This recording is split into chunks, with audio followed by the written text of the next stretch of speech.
So here's a tour of the new Mr. Cool unit we just put into one of my stores. I just had my maintenance guy put this in, my electrician wired it up, and I hooked up the thermostat. So we're just blowing it out into the store, not a lot of ductwork on it.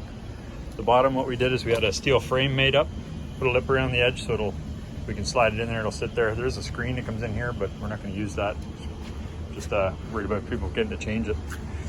We got this, just this insulation foam to build around the bottom, and then he just built a basic box there, and we drop in a couple of 15 by 30 filters, the same size we use in our other unit in here.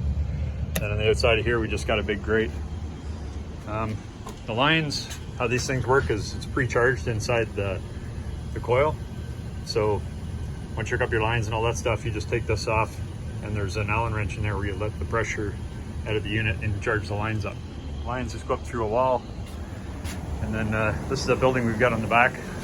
This is when it used to be a dry cleaners. This is where they had their boiler and stuff. There's their old main disconnect back in there, and a bit of extra stuff left over.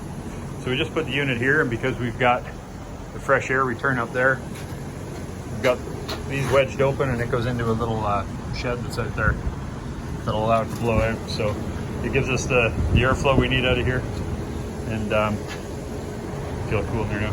Feel hot on that side. So simple as that. It took a little longer to hook up just because I haven't been available, but for the most part, a couple of guys, really diving into it. Maybe I don't know, a day or two. Like I said, we just ran those up through a hole we already had in the wall and put it in this back room. This was originally designed to put a couple extra dryers in if we needed to. If we really wanted to, we could still fit a 45-pound stack here.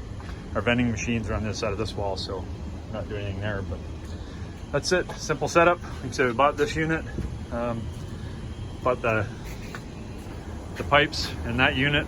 All told was about $5,000. This is, here it is, 2022. So, and then we had to buy that extra ductwork up top and built the rest, and $100 for the frame to sit it up on. And that's all there was to it. Talk to you soon.